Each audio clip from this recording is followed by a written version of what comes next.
And we are live, guys. Welcome to another live stream from Men of High Value channel. My name is Joseph Darling.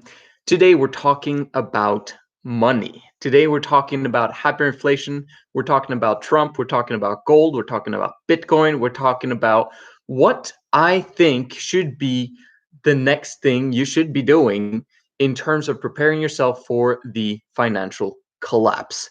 We truly are in the last inning. We really are at the last stage before the collapse. This is all my opinion. This is not financial advice, just for entertainment purposes only. But I think it's important that we understand what is going on and understand how to best safeguard ourselves, our families, and the future generations. So let's first talk about what I believe is going on with Trump, because I believe that he knows exactly what he's doing. If there's something that I've understood about Trump, is that he reads a lot. And I personally believe that he's one of the greatest patriots out there right now when it comes to the Constitution. And if you think about hey, Mysteriously Kind, what's up? What if you think about what's been going on in the last decades of the US government? This has been unprecedented time in terms of when Nixon took the dollar off of the gold standard. That was a huge thing that was going to have huge repercussions throughout the world. And the world knew about it at the time. Like, you had de Gaulle in France, who was like, what is going on? Like, basically America is screwing us over because of what they're doing and taking the dollar off of the gold standard, and basically saying that, there is no value to the currency, to the fiat currency that's going on. And because of that, other governments, in order to compete with America, had to do that too. And so what Nixon did in 1971 has huge repercussions until this day. Because if you look at the trajectory of how much the dollar is worth compared to gold, and it's not looking at, oh, how much can I buy gold for today? It's looking at how much the dollar can buy you compared to gold today. That's what you need to look at, the purchasing power of the dollar. And if you look from, there's a fantastic website for this, or you can, I searched for the tagline, how much is gold worth, or how much is the dollar worth in gold today, the true value of gold and the true value of the dollar. And what I came up with was monetarygold.com, and I just looked at it, and it was talking about how the dollar has literally lost 96% of its value since 1913. So between 1913 and 2013, it had lost 96% of its value, or your purchasing power. That's huge. And because of this, they have now trained the people to believe that inflation is good for the economy, because then things will continuously grow. Not so. Things will continuously decline in terms of purchasing power. And the only people who will benefit from it are the people who have invested in assets, people who have invested in stocks, in real estate. And they're the only ones that are seeing their wealth grow. However, that's going to stop. There's going to be a tank, because people have, like, you basically get uneducated investors, people who are throwing their money into the stock market, throwing their money into real estate, and borrowing money in order to succeed in stocks and real estate, because there's no end to it all. They don't have to pay any interest rates on these loans that these rich people are getting. So it's just like the bubble has massively increased. I believe Trump knows this. In my opinion, he knows exactly what's going on, and he wants us to return to the gold standard. That's, in my opinion, what's going on. So if you look at it from the standpoint of, he knew this before he became president, 4 years ago. He knew this. And what it wasn't even 4 years ago, was it? But soon it will be 4 years. But He knew this, and what he was talking about was draining the swamp. He was going to be against, the status quo and against what the government has been doing for all these years. And then he enters into office, and it looks as if he's doing the exact same thing. He's increasing the debts. He's basically massively funding military. He's over leveraging with a lot of things, right? And people are like, oh man, he's exactly the same as everyone else. Is he though? Because you got to understand that once he gets into office, this is the most difficult job in the entire world. And as such, he has to work with the people that are already there. Okay, so once he gets into office, he has to get people on board with his vision. And as you've seen, the Democrats over the past 3.5 years have been very opposed to what Trump has been doing, to the point that they wanted to get him out during his term. But you can see that Republicans were also against him during that time frame leading up to the elections when he became president. And then suddenly there was a switch. Suddenly, like over a few years, now suddenly Republicans were also on Trump's side. What were the steps that Trump took? Again, this is just a hypothesis, what I'm thinking about that he did. But in his brain, he was thinking, I think, step number one, let's keep the interest rates as low as possible.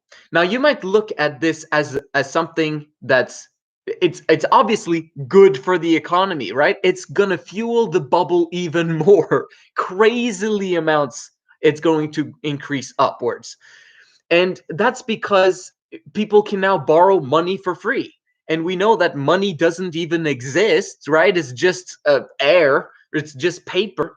But but it gives you the opportunity to buy real assets. So what happens is that if you allow the interest rates to be to just go to just it's infinite, there's no real value. We keep the interest rates low, things are going to exponentially increase in terms of wealth. It's just not wealth, and that's going to exponentially decrease the value of the dollar. Donald Trump knows this, and as such, I believe that his goal is to create hyperinflation.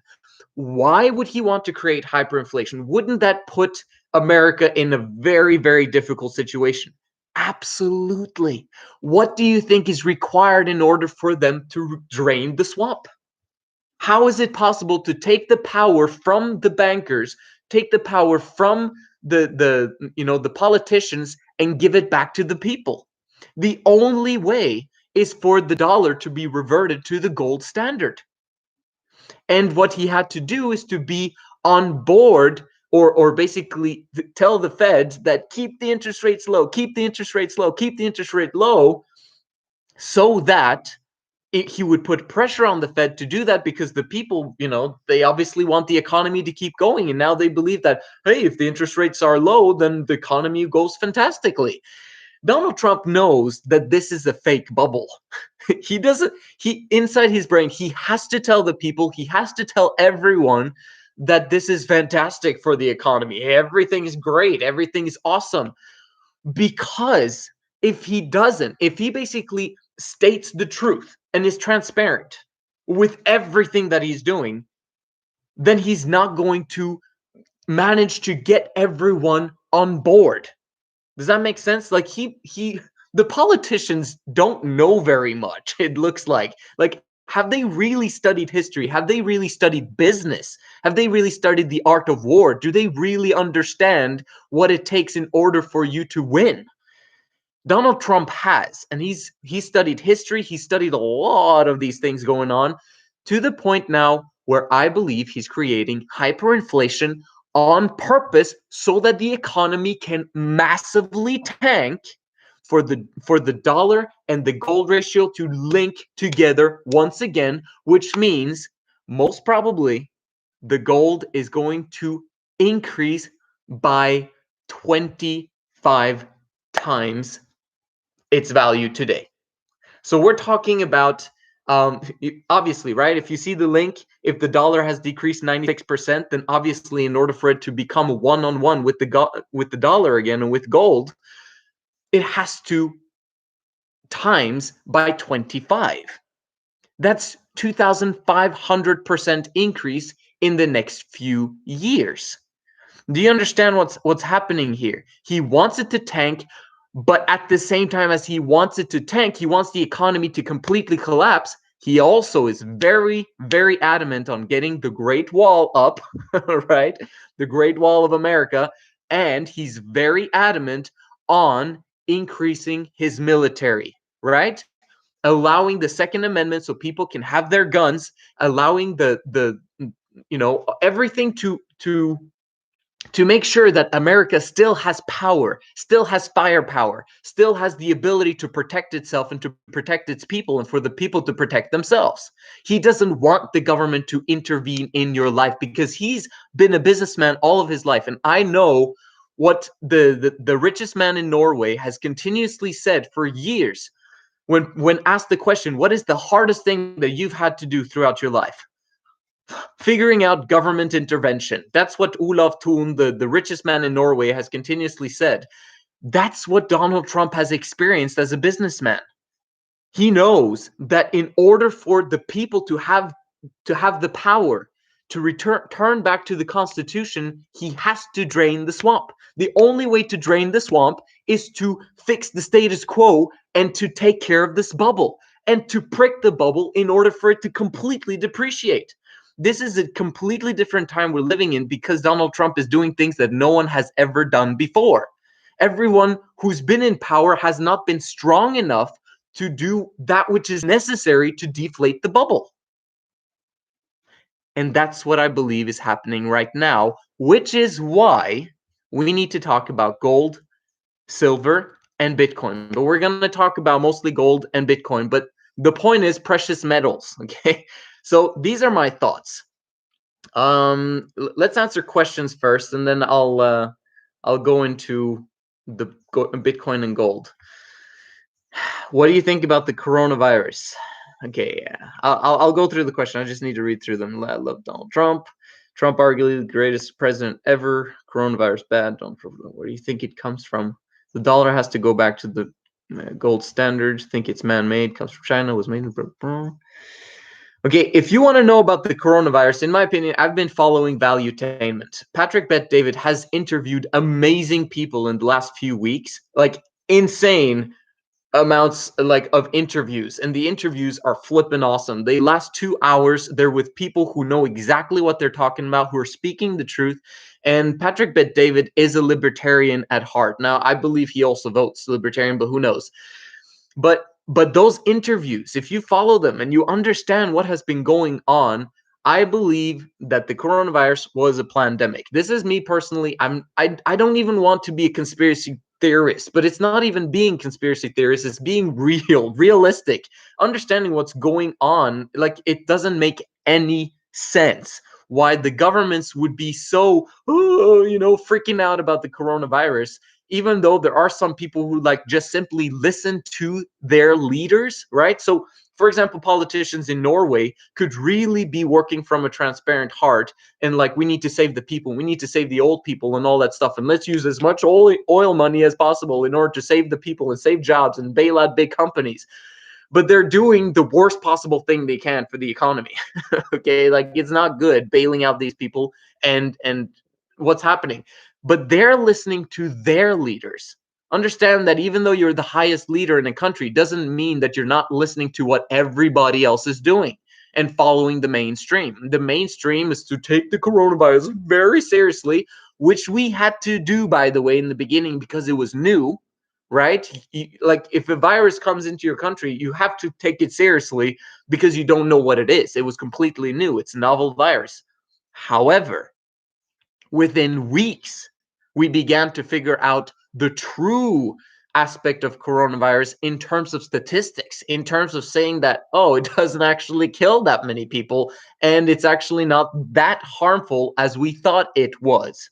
And if it's not that harmful, then we need to open back the economy, let everyone loose again, and say to the old people, if you want to protect yourself, we encourage you to stay at home, but we'll make sure that we have the young people working, keeping the economy going, so that you can get whatever you need, since you're old, can't go outside your house, and you're trying to protect yourself because you don't want to go that way. So the coronavirus is real, right? People are getting sick and people are dying. Okay, maybe not at the astronomical numbers as some countries are saying, and then there are other countries who are keeping the numbers like, artificially low in order for their people to not freak out. It's kind of hilarious how the whole world is going around with this right now. Anyway, so that's my thoughts on the coronavirus. And until 1st of May, we were basically using masks outside and being very, clean, and we got to make sure that we don't get this virus, blah, blah, blah.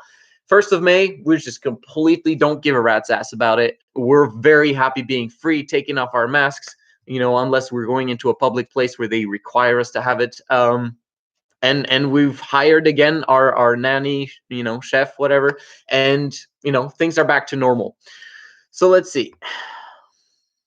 Trump pushing for vaccine lately is really throw people off, but he's doing this so that he can have full control of it. If he flat out oppose it openly, it'll be difficult. I agree. That's the thing. Like, you have to go along with a lot of things in order for you to get your most important things to get through. Do you understand what I mean? Like, you have to create win-win situations enough so that you can't completely oppose the establishment, and because then you'll just meet walls continuously on the things that you want. But if you meet people halfway and create win-win situations in order for your most important things to get through, that's what's important. So that's why it's very difficult to figure out Donald Trump and why he, flip-flops very often and things like that, because he needs the most important things to get through. I believe he'll be reelected as well. I'm Norwegian. Let's see. I'm asking men of high value, should I invest in precious metals? All right, so here we go. We've got gold. I believe that it's going to be times 25 in terms of value, which means it's going to be approximately between 30,000 to 40,000 in the next few years per ounce. Okay, that's what I believe that the value of the gold is going to go.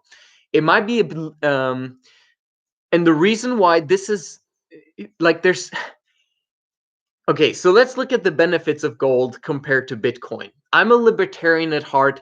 I don't invest in Bitcoin yet. Okay, I haven't invested in anything yet, but these are my opinions. I've kept everything in cash, okay, just in preparation for what I'm going to do. I'm educating myself on what I want to do with my money right now. Should I go gold? Should I go Bitcoin? Should I do both? What should I do? And this is what I'm basically looking at. These are the benefits of gold. It has been a store of value for millennia. For the entire time that the world has existed, gold has been it. Okay, so when the Roman Empire collapsed, the people who had gold were the ones who won. They were the ones who managed to stay rich. They were the ones who managed to keep things going for their families and for their livelihoods, and became massively wealthy because of it, because they're the ones who get people to work for them for cheap, etc., etc. And gold has always been the thing. Now that Bitcoin has come on the market, which was put in place after the last financial crisis in 2008 by Satoshi Nakamoto, and man, it's amazing invention. Okay, what Bitcoin has become is basically a decentralized entity, basically governed by millions of computers around the world who are mining, okay, Bitcoin mining, and they're solving difficult algorithms in order for there to be more Bitcoin. And when there's going to be 21 million Bitcoins, that's going to be it. There's not going to be any more Bitcoin after that, and it's going to be impossible to mine more. This is why the value of Bitcoin is exponentially going to increase, because there is a limit to it.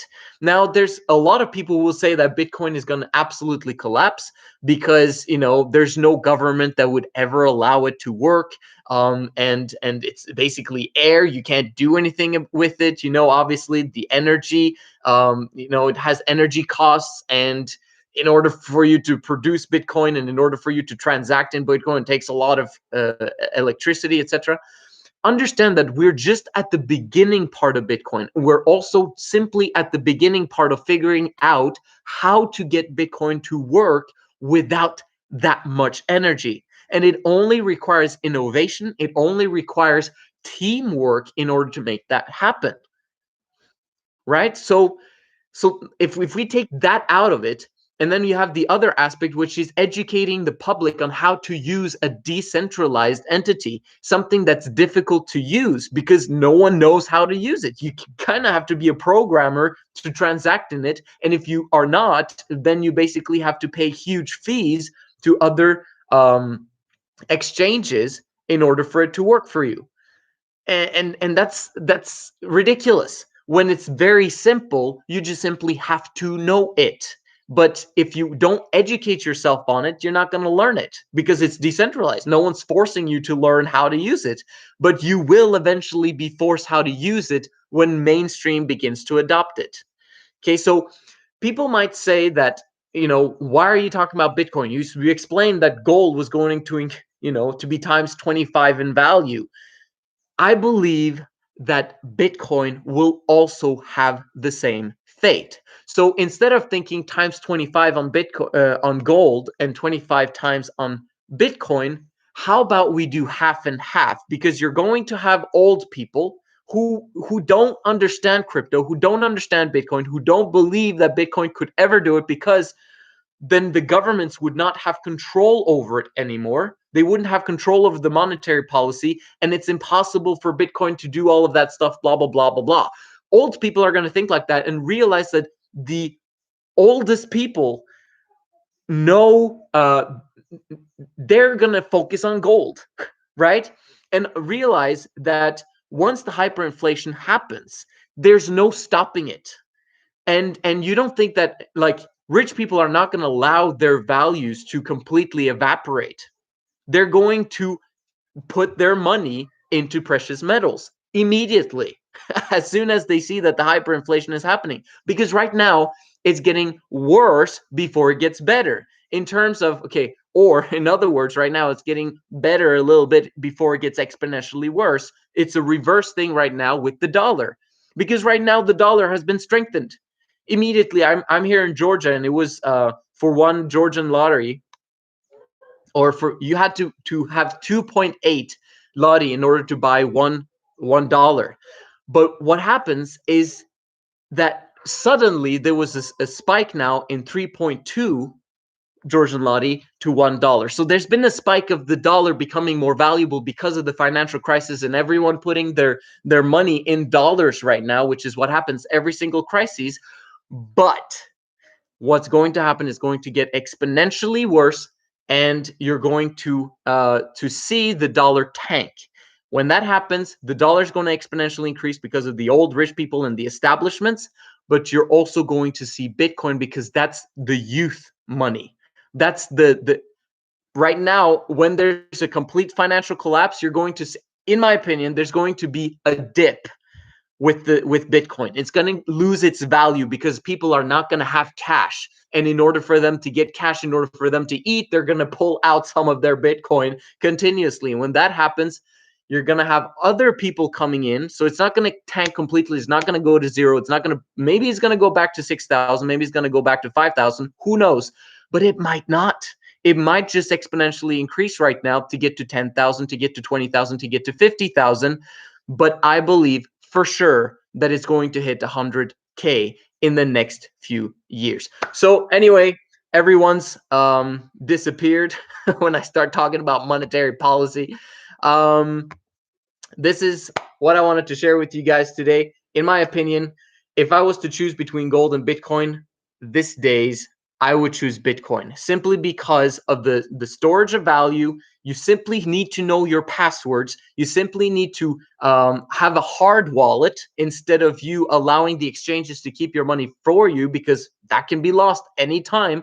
But if you keep it yourself, and you keep it in a hard wallet, and you have several hardware wallets, which is basically glorified USBs, then you set yourself up for success long term, in my opinion. And again, not financial advice. This is just entertainment purposes only. But understand the decentralization. Understand that governments can't stop it if there's millions of people using it. Understand that the governments can't take this money away from you ever. The only time they can take away money from you is if it's in the bank. The government can control the banks, and that's why they can steal your money. The government also, the old people say that, oh, well, Bitcoin, governments will never allow it, and they'll put people in jail and stuff like that, and some countries are even doing that. But understand that April 5th, 1933, Roosevelt also made gold illegal to hold. That was the Great Depression. And this is going to be a worse condition than the Great Depression. So will we see that the government basically is going to illegalize gold as well? I don't think they will, because Trump will be in power and he will be reelected. However, if that's the case with Bitcoin as well, if there's millions of people doing it, you're not going to be able to stop it. So those are my thoughts. Hope you have a fantastic day. I'll see you in the next one.